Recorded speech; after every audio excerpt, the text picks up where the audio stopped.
and to everyone here.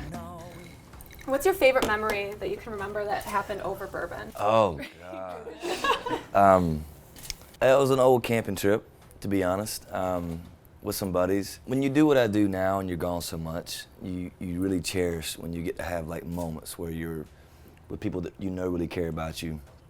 And it's not about any of the stuff that I do. And it was one of those things where we were all hanging out, we were all camping on the beach actually. And we started pouring whiskey, and it was just that thing of the smell in the air, the smell of the fire, the stories that were, it was a recent memory, but it was one of the better ones I've had. I like how you've been really open and honest about how it's been like I'm always that way, so like, go ahead, ask away. It's been like a grind to get to where you are today. And do you think that like you need that to really like appreciate success? Honestly, I've thought about this long and hard. It's like I thrive off of misery, I feel like sometimes. And I know it's a weird thing, but I'm one of those people that's like I'm more comfortable when I'm uncomfortable. Even after the success of Up All Night, I made myself live in this tiny little old studio room where all my stuff was in there, where I took cold showers. That's what I did when I first moved to town, so I wanted to stay in that mindset of still feeling like I had to get somewhere. But to answer your question, it's yes, for sure. Like I'm just kind of that way. Right. You had 3.5 years in between albums, was it? Yeah, it felt like 10. Like I almost lost my mind in the process. Okay. Do artists get nervous that people are going to forget about them when they're not releasing music? Every day. Okay. The last 1.5 years, 2 years has been the toughest thing. And I slipped into a lot of dark places. Like in my mind, I felt like I almost battled depression at times. People wouldn't know it. You go on stage and you're playing in front of people and they think that, everything's great. I battled all these things inside. Are they tired of hearing the same songs? I'm having to play the Up All Night record, and I've only had one record at that time. Playing 5 nights a week, and you're having to play a lot of the same set, and you don't want to put too much new music out there because then there's no discovery when you actually release a record. I just had so much fear of, are they going to like the new music? Or by the time I put it out, they're going to be on to somebody else and nobody's going to show up at the show. So there's all those things that enter your head. You're afraid of becoming irrelevant. Right. But I stuck to my guns the whole time, and I stuck to writing the kind of music that I wanted to write and the kind of music I thought the fans wanted to hear. And I won't ever waver from that. I'll always be that way.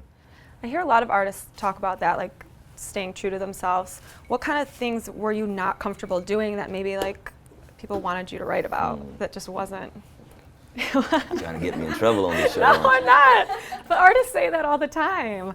Yeah, well, a lot of them are just full of it. But a lot of them are just, just what's like just not you? There's all kind of things from Photoshoots, Okay. which people have learned in my teams around here somewhere. They've been like, just let him go. Just don't even try to send him a rack of clothes. He's going to show up in the same, just... Anyways, Okay, yeah. My manager recently, we were on not some TV shows, the big shows, Jimmy Kimmel, and the makeup lady came in and was like, okay, well come on, sit down. And he goes, just don't even try it, just. And I kind of laughed. I said, yeah, I'm all good. Not that I think I'm all. I remember the shoot of. I'm one of those people that I call it like it is. I don't sugarcoat things, and it's like I'm not trying to be offensive. I'm not trying to be rude. It's who I am, And I remember watching the Hey Pretty Girl video, and it was like I looked like I got caught in a damn dust bowl. It was like it was just. And then after that I was like, no more makeup for me. Like it's just like and early on you kind of allow things to happen because. They're like, well, this is just what, and then you learn to kind of put your foot down on things and be like, nah, it's not me. There's nothing pretty about me, so I'm not putting on makeup. I'm not doing any of that stuff, so. Right. What is like a topic or from one of the songs on Wild Ones that you never predicted you would have like been writing about 10 years ago? Oh, man. I feel like there's a few of them on that record. I never would have thought 10 years ago I would have written That Was Us. I never would have thought I'd be writing, if we got high, if we got stoned. I can't even remember my own lyric right now. I just somebody was asking me that the other day. They were like, went to some show and I forgot the lyrics. And he said, "How do you forget the lyrics?" I said, "I've written 1,000 songs. Like, try to remember 1,000 songs." Right. That one, you know, I would say Heart's Desire, because I think that song was a very, very, very vulnerable song for me, that some things that took place years ago. And that was the most exposed I could possibly lay myself on the table. What would you do on a first date? Yeah, I'm gonna get ripped apart by my brothers watching this right now. I don't really have like a go-to. Like if I was to do a date, you know, it would be something simple though. You know, it would be, you know, let's meet up, go for a walk or something. Do you believe in kissing on the first date? Yeah, if it calls for it, yeah. Come on. What is a deal breaker? Man, there's a lot of things that are deal breakers for me. As I've gotten older, like I've gotten so fed up with a lot of stuff.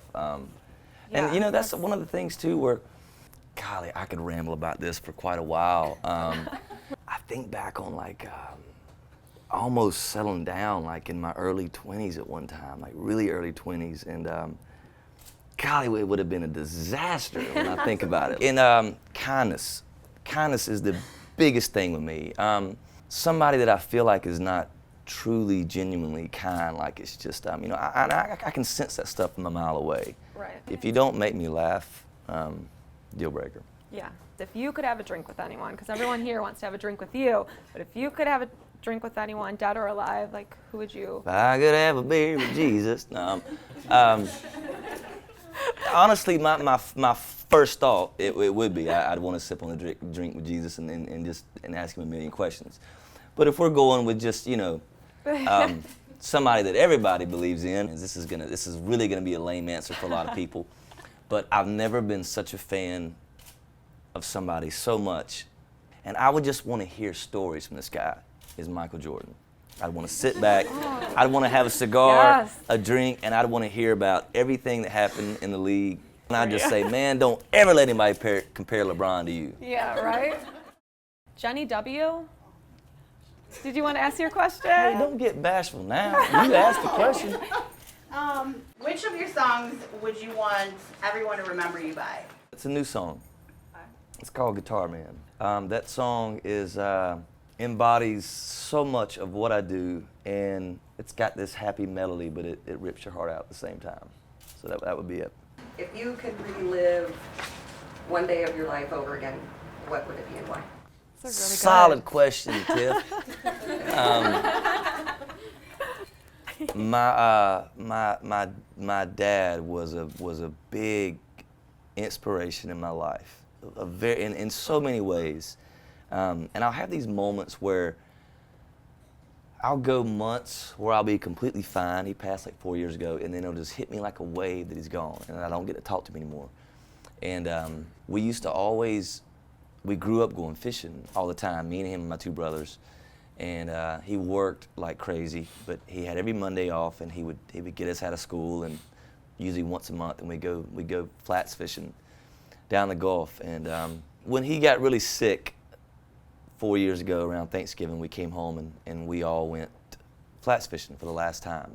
And at the time, we didn't know that he was going to pass. We knew he was sick, but it really was a magical day. The last several times we had gone, we didn't catch anything. It's kind of like the Gulf has almost been fished out, it seems like. And it was every single cast, we caught something. It was like his pain was gone, and he was having a blast. He was telling jokes. He was his old self, and it was really a special day, and I knew it. It wasn't one of those things where I didn't realize it till later. I knew in the moment that this might be it, and it was pretty special. So that would be mine. I would go do that again. Well, cheers to you.